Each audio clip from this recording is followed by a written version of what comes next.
Hello everyone, welcome to PMS knowledge plus. तो देखिए students, हम लास्ट वीडियो में कवर करते आ रहे थे एक chapter number 3, the central government की सेंट्रल गवर्नमेंट क्या होती है, पार्लियामेंट क्या होती है और इनकी ज़रूरत क्यों पड़ी। ठीक है, इसी सीरीज़ में आगे बढ़ाते हुए आज हम पढ़ेंगे हमारा नेक्स्ट टॉपिक कि पार्लियामेंट असल में क्या होती है। तो पढ़ना स्टार्ट करते हैं बच्चों की पार्लियामेंट क्या होती है। The institution where the representative of the people sit down to formulate the policies and govern the country is called the parliament.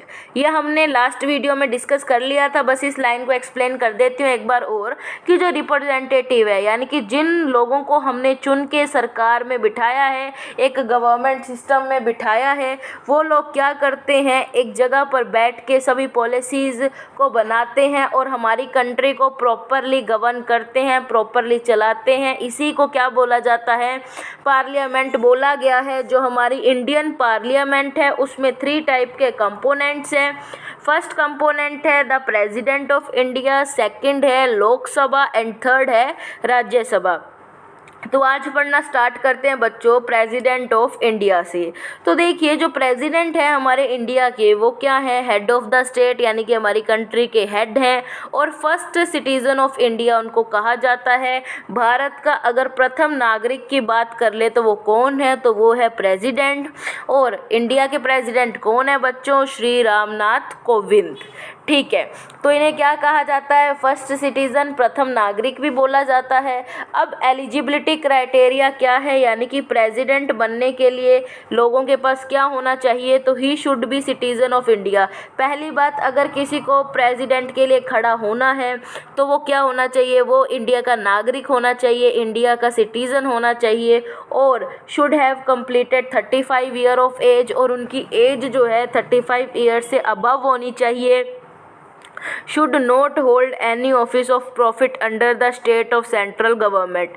वो किसी भी टाइप से जो है कोई भी सरकारी जॉब में, गवर्नमेंट जॉब में नहीं हो सकते, ना ही स्टेट गवर्नमेंट के अंडर ना ही सेंट्रल गवर्नमेंट के अंडर। ठीक है, आपको इतना बात समझ आ गई होगी। नेक्स्ट हमारा टॉपिक है बच्चों टर्म एंड इलेक्शन की प्रेसिडेंट का टर्म एंड इलेक्शन कैसे होता है। The president is elected for a term of 5 years. जो प्रेसिडेंट है ये 5 ईयर्स के लिए इलेक्ट किए जाते हैं by an electoral college which comprises of, और किन के द्वारा किए जाते हैं, एक इलेक्टोरल कॉलेज के द्वारा किए जाते हैं जिसमें कौन कौन होते हैं, इलेक्टेड मेंबर्स होते हैं दोनों हाउसेस के पार्लियामेंट के। अब आप सोच रहे होंगे कि मैम आप ये क्या बता रहे हो, पार्लियामेंट के दोनों कौन से हाउस, तो पार्लियामेंट के बच्चों 2 हाउसेज है, एक तो है अपर हाउस, ठीक है, एक है लोअर हाउस। अपर हाउस में आती है राज्यसभा, लोअर हाउस में आती है लोकसभा। ठीक है, तो इलेक्टेड मेंबर्स मतलब एमएलए एमपीज जो हैं, ठीक है, वो क्या है, यहाँ से तो एमपीज ही इलेक्ट होंगे यानी कि मेंबर ऑफ पार्लियामेंट। तो जो पार्लियामेंट के मेंबर है वो क्या करेंगे, प्रेसिडेंट को इलेक्ट करेंगे। और इलेक्टेड मेंबर्स किसके, लेजिस्लेटिव असेंबली के। तो लेजिस्लेटिव असेंबली से कौन इलेक्ट होते हैं, तो वो होते हैं एमएलए। एमएलए मतलब मेंबर ऑफ लेजिस्लेटिव असेंबली। तो एमएलए एंड एमपी मिलकर क्या करेंगे, प्रेसिडेंट को इलेक्ट करेंगे। ठीक है, तो इतना आपको क्लियर हो गया होगा। अब पढ़ते हैं पावर ऑफ द प्रेसिडेंट यानी कि प्रधानमंत्री, ये जो हमारे राष्ट्रपति हैं, प्रेसिडेंट हैं, इनकी क्या क्या शक्तियां हैं उसके बारे में पढ़ लेते हैं। He is the head of the union government, central government के हेड होते हैं और जितने भी एग्जीक्यूटिव ऑर्डर्स इशू किए जाते हैं वो प्रेसिडेंट के नेम से किए जाते हैं। अगर किसी भी लॉ को आगे बढ़ाना है तो प्रेसिडेंट के सिग्नेचर उस पर चाहिए। अब जो है प्रेसिडेंट वो क्या करते हैं, अपॉइंट करते हैं प्राइम मिनिस्टर को, एंड प्राइम मिनिस्टर की एडवाइस से जो प्राइम मिनिस्टर के नीचे मिनिस्टर्स होते हैं, काउंसिल ऑफ मिनिस्टर्स को अपॉइंट कौन करते हैं, प्रेसिडेंट ही करते हैं। वो और क्या अपॉइंट करते हैं, जो भी गवर्नर है स्टेट्स के उनको भी अपॉइंट करते हैं। और जो अटॉर्नी जनरल है इंडिया के, आर्मी के, वो क्या है, वो भी क्या है, कौन करते हैं, प्रेसिडेंट ही उनको अपॉइंट करते हैं। जो जजेज है सुप्रीम कोर्ट के, हाई कोर्ट के, ठीक है, इनको भी कौन अपॉइंट करता है, इन्हें भी प्रेसिडेंट ही करते हैं। जो एम्बेसडर है इंडिया से अदर कंट्रीज़ के लिए, यानी कि जो राजदूत है, जो वो उनको कौन इलेक्ट करता है, उनको कौन अपॉइंट करता है, तो उनको भी प्रेसिडेंट ही करते हैं। और वो कमिश्नर, जो इलेक्शन कमिश्नर, मतलब इलेक्शन कमिश्नर क्या है, जो इलेक्शन कमीशन को हेड करते हैं, ठीक है, इलेक्शन कमीशन ही तो है जिसकी वजह से इलेक्शन सेफली सिक्योरली होते हैं, तो उनके हेड को भी कौन इलेक्ट करते हैं, प्रेसिडेंट खुद इलेक्ट करते हैं। अब बात कर लेते हैं प्रेसिडेंट की लेजिस्लेटिव पावर्स के बारे में, यानी कि किस किस की टाइप की पावर जो है, लेजिस्लेटिव पावर जो है प्रेसिडेंट के पास होती है। तो चलिए स्टडी करते हैं।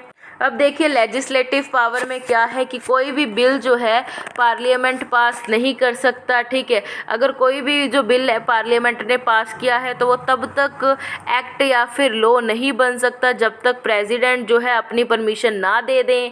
जो प्रेसिडेंट है वो क्या कर सकते हैं, दोनों हाउसेस को जो पार्लियामेंट के हैं एक जॉइंट सेशन कंडक्ट करवा सकते हैं। किसके बाद, जनरल इलेक्शंस के बाद।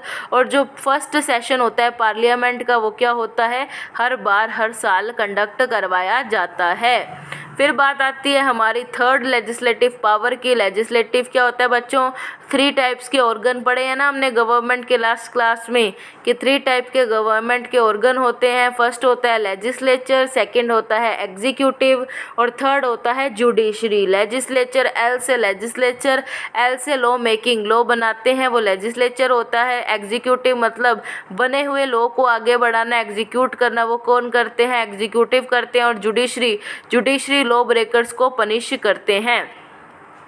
फिर बात आ जाती है कि जो प्रेसिडेंट है वो क्या करते हैं, 12 मेंबर्स को नॉमिनेट करते हैं, चुनते हैं, किसमें, राज्यसभा में से। और 2 मेंबर्स होते हैं एंग्लो इंडियन कम्युनिटी में, लोकसभा में। अब क्या है एंग्लो इंडियन कम्युनिटी क्या है बच्चों, तो जो वो सिटीज़न, वो फॉरेनर लोग जो बाहर से जो हैं आकर इंडिया में सेटल हो चुके हैं, उनके पूर्वज, और वो अब कहाँ पर है, इंडिया में ही रहते हैं, तो उनकी लोकसभा में 2 सीट्स जो है ऑलरेडी रिजर्व्ड की गई हैं, बुक की गई हैं।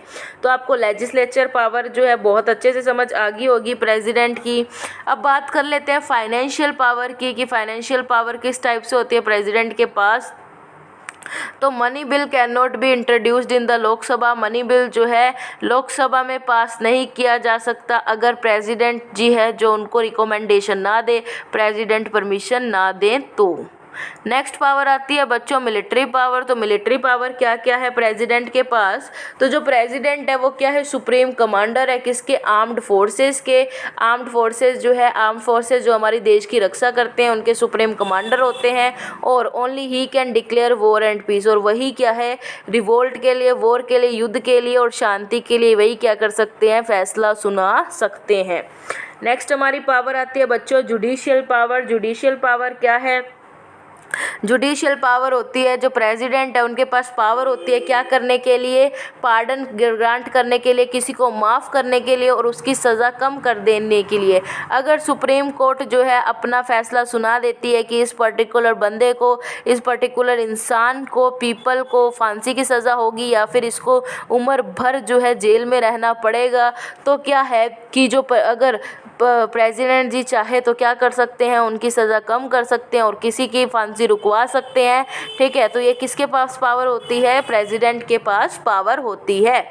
जो हमारी नेक्स्ट टाइप की पावर है वो है बच्चों एमरजेंसी पावर। एमरजेंसी पावर कौन सी होती हैं प्रेसिडेंट के पास, तो जो पावर प्रेसिडेंट है इमरजेंसी सिर्फ 3 सिचुएशंस में ही लागू कर सकते हैं, या तो कोई वॉर का टाइम आ जाए, या फिर एक्सटर्नल एग्रेशन हो, या फिर आर्म्ड रिबेलियन, या तो आर्मी वाले रिवोल्ट कर दें, या फिर कोई बाहर वाली जो कंट्री है हमारे इंडिया पे अटैक कर दे, तभी जो है प्रेसिडेंट इमरजेंसी को लगा सकते हैं।